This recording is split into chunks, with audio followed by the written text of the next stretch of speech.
Nagaaf araarri Waaqayyo isiniif haa baay'atu lafa jirtan hundumatti. Nagaa keessanii jirtu. Kabajamtoota maatii keenya warri taatan akkam jirtu nagaadha isini. Nus jirra. Kunoo guyyaa kana sa'aatii kana geenyerra. Bakka jiraattan isiniin jenna. Nullee yeroo kana geenyerra kunoo akka fedha isaatti. Nullee bakka jiraattan isiniin jenna. Nagaadhaa lafa jirtan hundumatti nagaa Waaqaa isiniif haa ta'u. Kanaaf amma fuula keetiin duratti kanan dhiyaadheeniif akkuma beektan rakkinni keenya si'ana xiqqoo ishee nutti ulfaateera.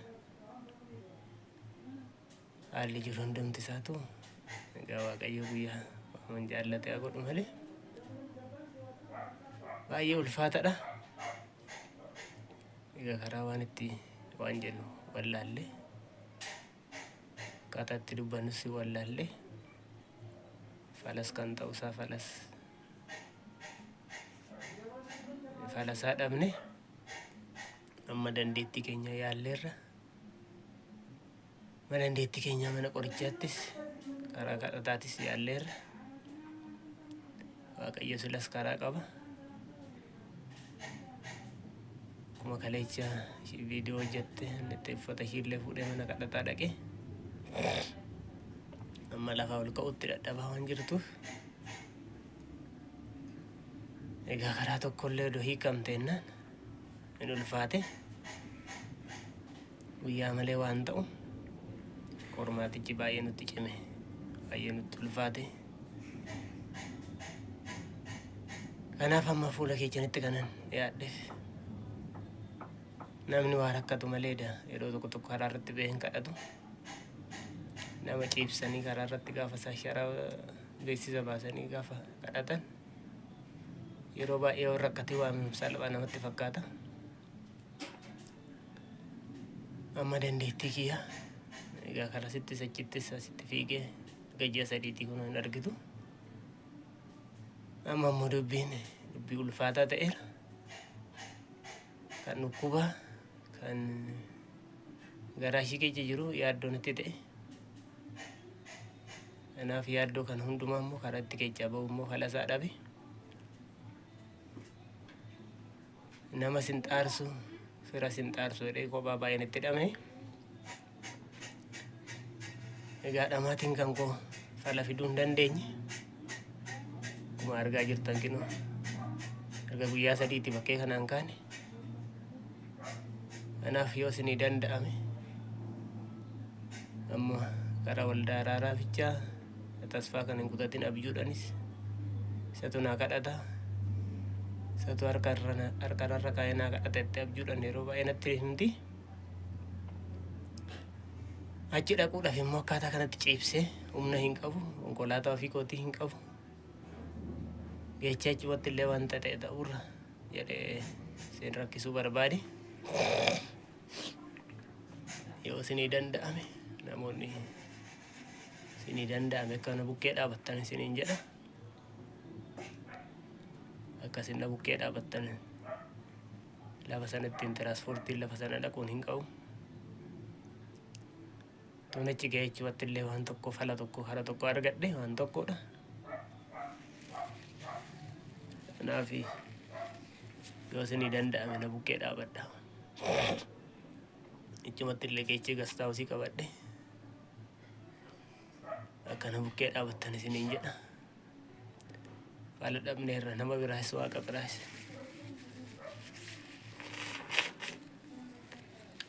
Kanaaf isinitti ba'uu hin barbaanne namas boochisuu hin barbaanne. Egaa fala gaafa dhaban nama otoo arganu ciisichatti amma humna kiyyaa fiigee ol fiigee yaaleera. Waa gochuu hin dandeenye. Kanaan eegaa jiru waan biraati. Kan nurratti ta'aa jiru immoo waan biraati.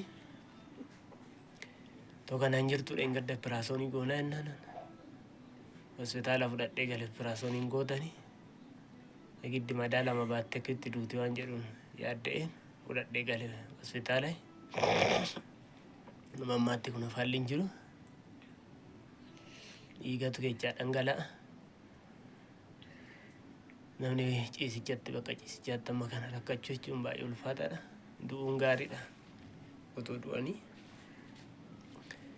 baddaara irratti rakkachuun immoo baay'ee ulfaata isiniin jedha. Dhiiste waan dubbachuu dandeechuudha. Ani maan jedhuun yoo waan isaaniitti tole gatii maxxuraa suurtii ittiin deemu bichaa nu gargaara malee. Anumaa waan biraa waan jedhuun. Gatii maxxuraa suurtii maxxii waldaalan nu. Asuma kontiraatumaan argadhee akka naqu. Cuma dhaqee illee bakka wayiin daa'ima kanatti gargar ba'u kannaa kadhatamee wanti kun illee narraa cabe. Isaanis immoo yeroo baay'ee waldaa araaraan deemtu waan ta'eef kana bichaadha waan dubbadhu ol soorsa. Otoo waan hin jedhu qabaadheen asirratti beektii naa hojjedhu sii jira bakka waan barbaadu kana caala. Bakka waanuma isaaniitti tolee naa buufatanii naa gargaaranii waan ittiin waldaa araaraa deemu.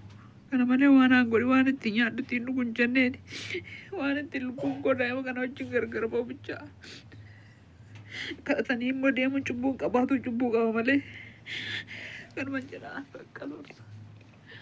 Bakka ammaa korga kana maayyuu nan qorre bakka dadhabee bakka nan dhiisu lorsa.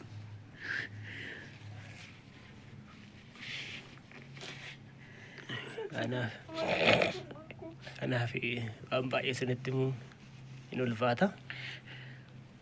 Abbaan itti tole waan humna isaan waa gargaaru waan inni ittiin deemu. Waan humna keechanii tarii waanuman qabullee nan gurguradha wanuman qabullee nan gurguradhanna sa'aatiin rakkadhe kanatti namoonni irraa bitullee dhabe sumallee gurguradhee nan yaala amma dandeettii kooti jedhe suma ijaarranne sana sa'aatii kanatti namti birrii 5 oolunaan jedheen dhabame waa gochuu hin dandeenye. Kanaaf namni isinitti tole viidiyoo kana namni ilaaltan nu bukkee dhaabadha. Waan mattiin mana yaalaa irraa abdii kutadhe bakka mana qorichaa irraa abdii kutadhe waan mattiin gestaaf si oolu fi waan mattiin kontiraata bichaa makiinaa qabadhee mana kanaa deemu bichaa na gargaaranii. Yoo jiraadhe anis warraaf tokko nama gargaaruu hin danda'a waan ta'eef biroo nama barbaadu bakka. Boo'in akka boo'ochi. Kanaaf waanuma isinitti tole waanuma dandeechan amma isinii danda'ame immoo kadhannaadhaan amantaa kam keessa jiraadha nu kadhadha.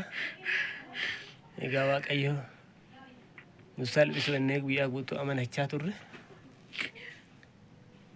Egaa amma karaa salphinaatti deemaa jirra. Waafiin namni hojjete fayyaa ta'e odoo jiru. Ati boo'in. Waan baay'een eeggataa ture. Ilmaan keenya gara duraa waa buufne. Amma dhalatu naa dhalata jedhee uffata bituu aannan bituutu ture. Egaa Waaqayyo immoo waan fedha isaa ta'e haa godhu. Yoo isinitti tole amma isinii danda'ame isinitti ba'uu faayidaa hin qabu. Nu bukkee dhaabadhaa isinii jenna.